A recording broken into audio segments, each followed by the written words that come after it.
Hey there. Need anything? Sure. Here's what I've got.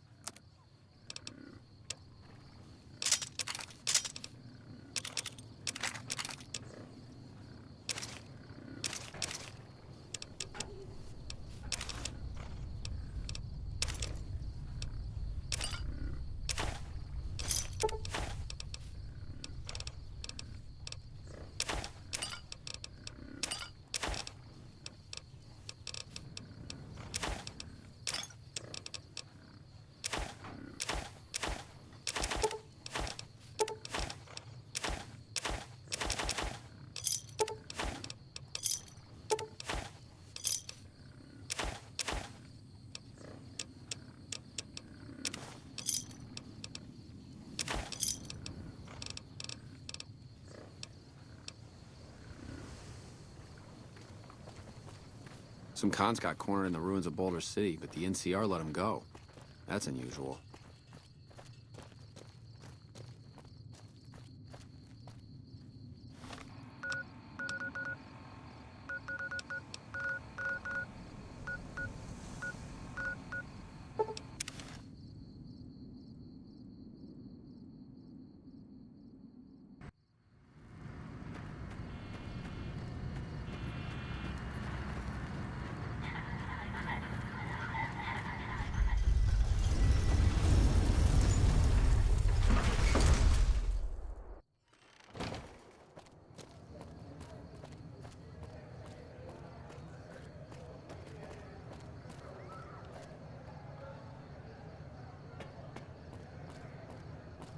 Hello. Excuse me, but are you the courier who caused all of that trouble in the tops? Oh, great. The followers of the apocalypse, well, some of us anyway, have been interested in Mr. House's technology, how he stays alive. Of course, no one else is allowed inside the Lucky 38, so no one knows what's going on. Well, except for you. Right. We just want to find out what sort of technology Mr. House has used to stay alive for all these years. It could be of great benefit to the people we try to help, many of whom suffer from hard-to-diagnose illnesses.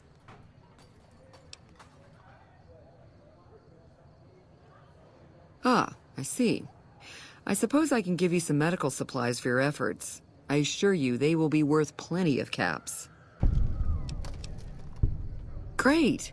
I'll have the medical supplies for you by the time you come back. Here, take this packet sniffer. It'll allow us to intercept data on Mr. House's network. You might have to manually remove the encryption from his data network, but hopefully you won't have too much trouble. Good luck.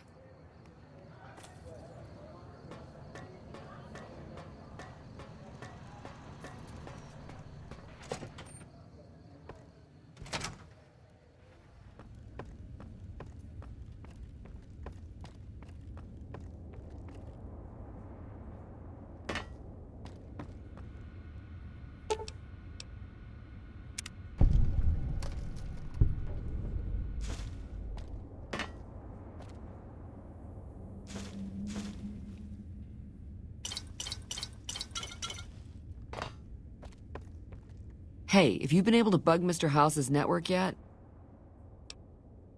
Good to hear. But it looks like the bug was deactivated a few minutes after it went online. It looks like House has some kind of countermeasure in place to prevent eavesdropping on his network. We'll get through eventually, just not today. Here are those medical supplies I promised. Hopefully you won't need to use them. Take care.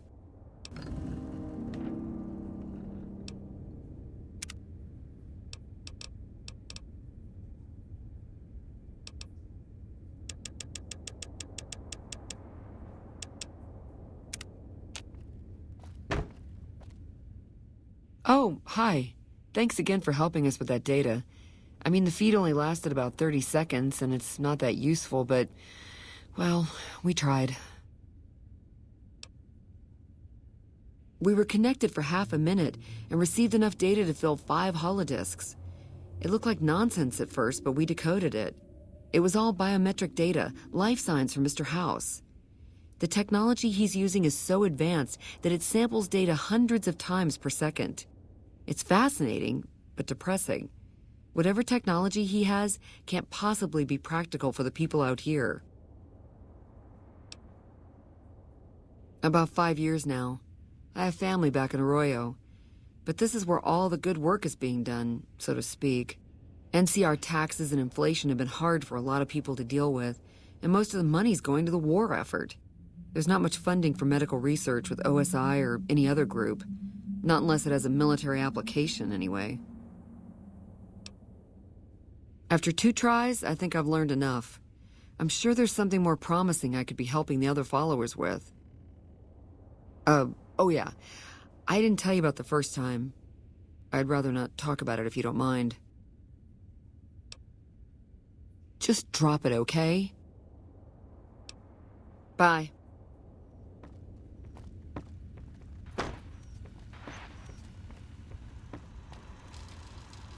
Where to, partner?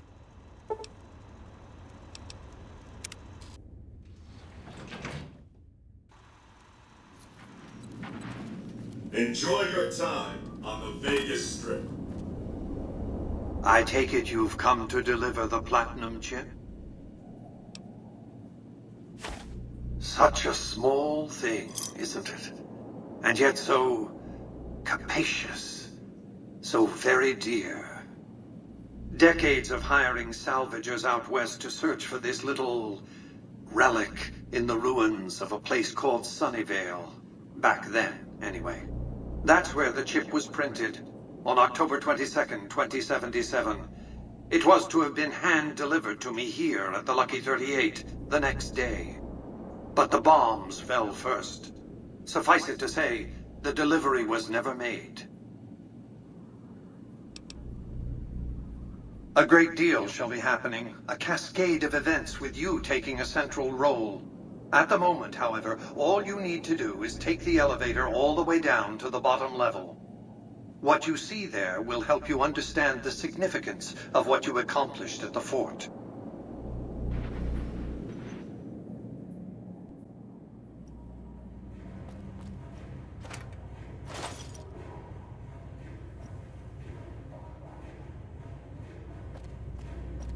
Step closer to the demonstration area, if you would. I expect you're well familiar with my Securitrons by now. The titanium alloy housing that protects its electronic core deflects small arms and shrapnel easily enough. Its X-25 Gatling laser, produced to spec by Glastinghouse Inc., is deadly against soft targets at medium range. And for close-range suppression or crowd control, the Securitron is armed with a 9mm submachine gun. All of this you probably already knew. What you did not know is that these are the Securitron's secondary weapons. All this time, my Securitrons have had to get by running the Mark I operating system, which lacked software drivers for their primary weapons. Today, with the delivery of the Platinum chip, all that changes. Behold, for the first time, Securitrons running the Mark II OS. The M235 missile launcher gives the Securitron the ability to engage ground and air targets at significantly longer ranges. And a rapid-fire G-28 grenade launcher ensures the Securitron is deadly in close-range engagements. The software upgrade also includes drivers for the Securitron's highly sophisticated on-board auto-repair systems. Altogether, the Mark II software upgrade confers a 235% increase in combat effectiveness per unit. The city of New Vegas finally has soldiers worthy of protecting it. Return to the penthouse now. We have much to discuss. Trips to the basement are rarely so educational, don't you think? I've since broadcast the upgrade to every Securitron in range of my transmitters, and I must say, it's causing quite a stir down on the Strip.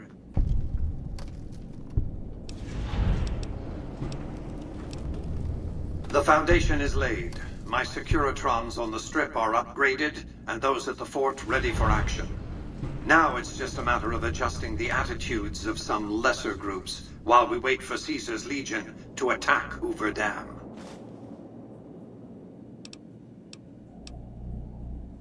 What did you want to discuss? That's because he ceased to be relevant when you recovered the platinum chip. Revenge doesn't interest me. Progress does. Sorry to deny you a moment of primate triumph, but you'll have to go elsewhere to sound your barbaric yawp. What else did you want to discuss? General Oliver's strategy, or tunnel vision, as I like to call it, has been to mass troops at Hoover Dam.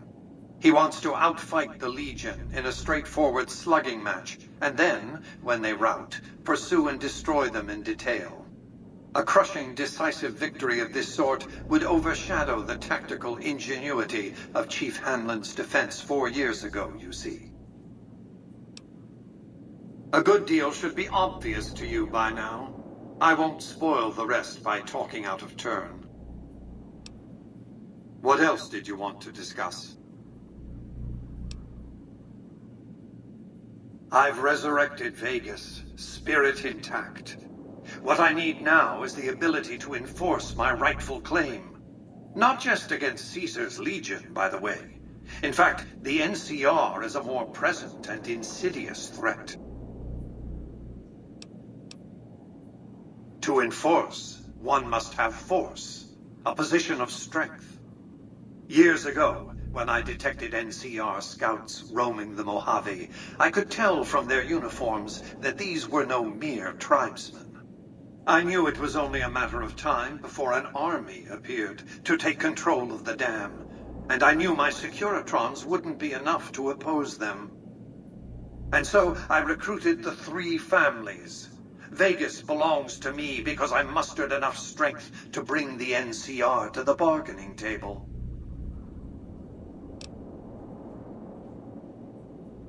Indeed it was, and still is, but not without taking significant casualties. Would Kimball and Oliver have traded the lives of hundreds of soldiers for absolute control of Hoover Dam? Oh, yes. They weren't afraid of me. They were afraid of Caesar, that attacking me would leave them vulnerable to a Legion offensive.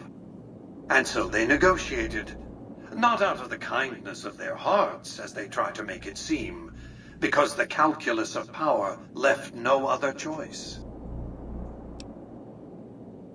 NCR forces were permitted to occupy Hoover Dam and establish a military base at McCarran Airport.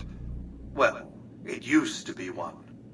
They recognized my sovereignty over the Vegas Strip and agreed to supply electricity and water once their engineers repaired the dam. Written into the treaty were provisions that the NCR do nothing to prevent its soldiers and civilians from visiting the Strip. That's how I harnessed the NCR to my endeavor. Their occupation has been the engine of my growing economy. The salient issue is that they will go to war with me if given the chance.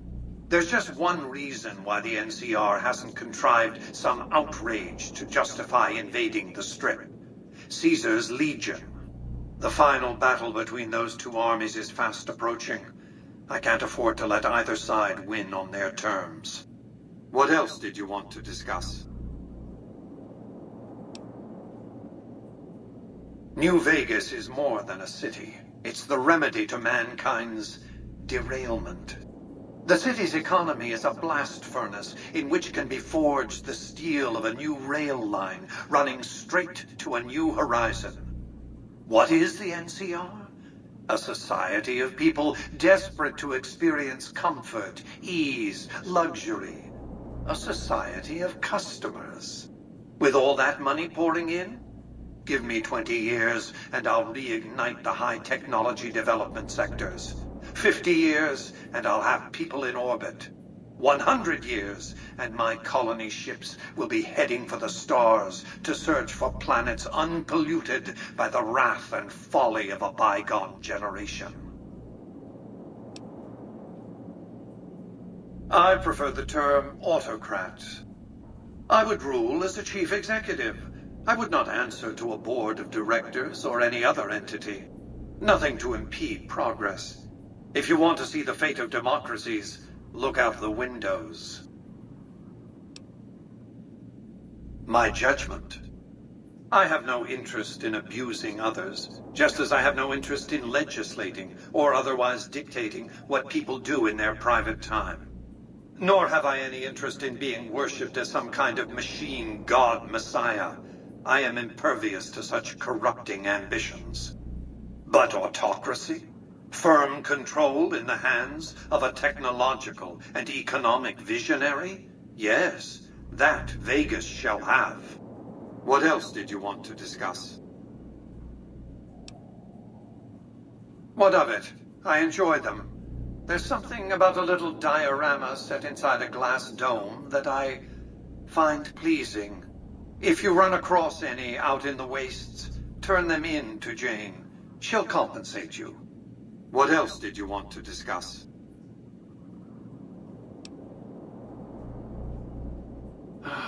Hoover Dam, of course. A hydroelectric dam. The NCR had it up and running at 50% capacity within a year of occupying the dam. By treaty, New Vegas receives 5% of its output. More than enough. What else did you want to discuss? It was a place of splendor.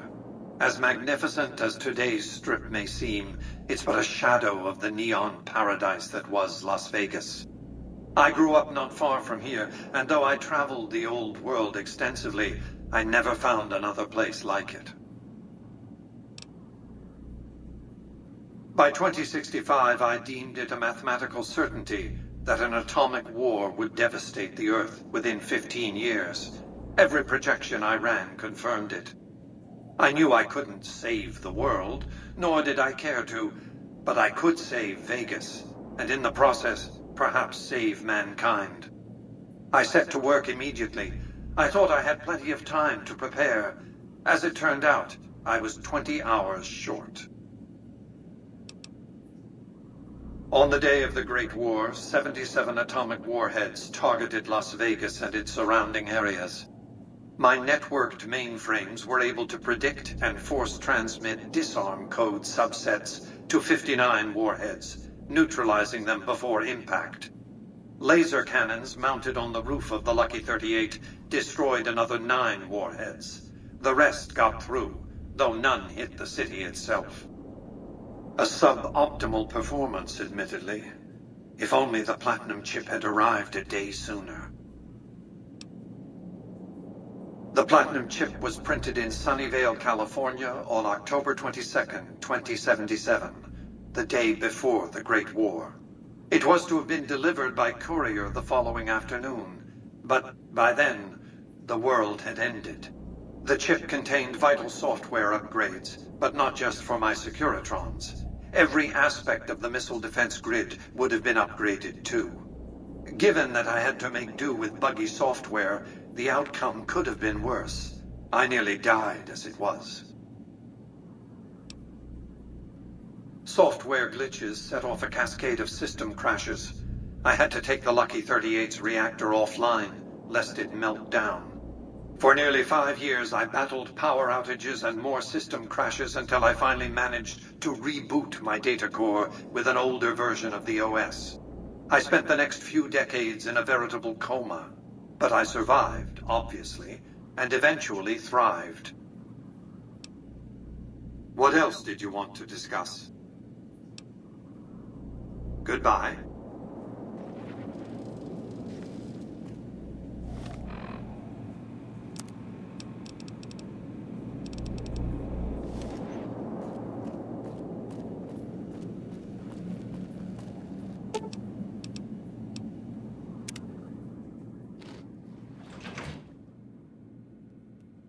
What's up? Let's go make trouble. See you around.